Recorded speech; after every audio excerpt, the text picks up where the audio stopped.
Eu não sei se vocês acompanharam essa situação que foi desastrosa da menina de 9 anos. Quem é aqui do Rio Grande do Sul com certeza ficou sabendo, e quem é de fora deve ter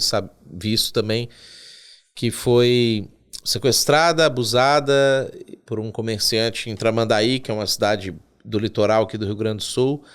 E assim que a população descobriu o que tinha acontecido, ela foi lá e tirou a polícia do caminho, até agrediu alguns policiais que tentaram impedir essa situação e lincharam o cara até a morte. Eu acho que é interessante esse tipo de coisa porque, mesmo sendo uma obviedade de que isso não é uma coisa ruim, às vezes a gente tem esse senso de uma moralidade, eu não sei exatamente de onde vem isso, de que,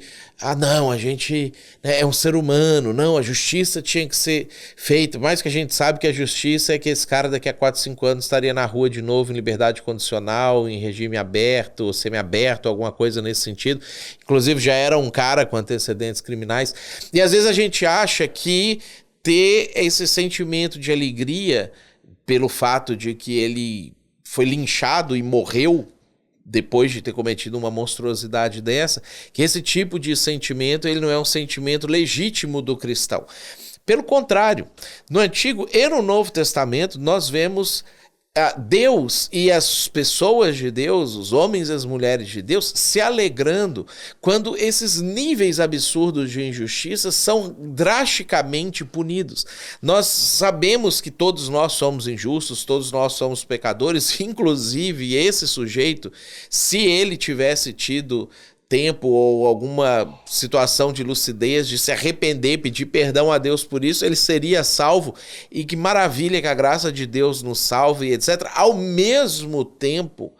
a pessoa que comete esse tipo de atrocidade, de monstruosidade e fica impune, gera em nós a sensação de que a maldade vence. Por isso que a Bíblia, tanto no Antigo quanto no Novo Testamento, tanto em Gênesis capítulo 9 quanto em Romanos capítulo 13, apresenta a pena de morte como a maneira de Deus de lidar com esse tipo de coisa. E nós sabemos que num país injusto como o nosso, que o poder judiciário está radicalmente corrompido, não só nossas leis são ruins, como o sistema é ruim, os juízes são péssimos e está tudo fadado a fracassar cada vez mais na real razão deles de existir, que é proteger as pessoas e o Estado, que são as pessoas que fazem o Estado acontecer.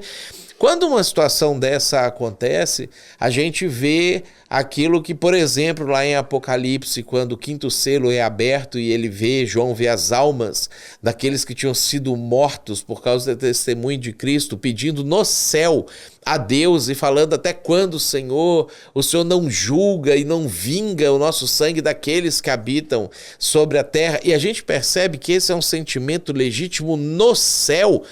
que dirá na terra, que dirá aqui que nós estamos num estado de caos total, de imperfeição total. Então, quando coisas assim acontecem e você vê a natureza humana na sua forma mais pura e menos hipócrita aparecendo, a gente descobre que isso sim é a lei gravada no coração, aquilo que Paulo diz lá em Romanos, que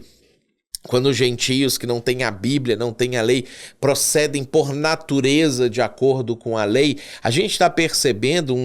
um linchamento como esse, uma situação de um estado puro das pessoas que veem que a lei que existe é contrária à lei de Deus e é contrária à lei natural, agindo por impulso, de acordo com a norma da lei gravada no coração das pessoas. Então, isso que aconteceu foi nada mais do que a natureza que Deus colocou no ser humano se manifestando, indo contra a natureza que o pecado trouxe e faz com que a gente tenha leis injustas e formas cada vez piores de tratar criminosos e pessoas dessa maneira. Então, por isso é importante que, ao invés de você analisar esse tipo de coisa com uma percepção que a cultura às vezes traz de um Jesus frufruzinho, um Jesus comendo algodão doce, um Jesus tipo da trend agora que tá abraçando todo mundo, que às vezes abraça até o capeta, abraça os monstrinhos lá, o Chuck e não sei o quê. A gente tem que entender que a Bíblia apresenta o mesmo Deus no Antigo e no Novo Testamento como um Deus de um amor absurdo, mas de uma justiça implacável. Esse é o mesmo Deus que tocou fogo em Sodoma e Gomorra e vai tocar fogo no Vale do Megido. É o mesmo Deus que abraçou e amou e perdoou pecadores no Antigo e no Novo Testamento, mas que também fez justiça e matou pessoas no Antigo e no Novo Testamento, como o cara que tocou na arca, ou como Ananias e Safira, quando fazem a falcatrua financeira lá na igreja primitiva em Atos capítulo 5. Então, estude a Bíblia, entenda de fato quem é Deus, para que você não corra o risco de comprar o Deus da cultura e ficar com essa ambiguidade de sentimentos em relação a coisas como essa, que é óbvio que é motivo de comemoração.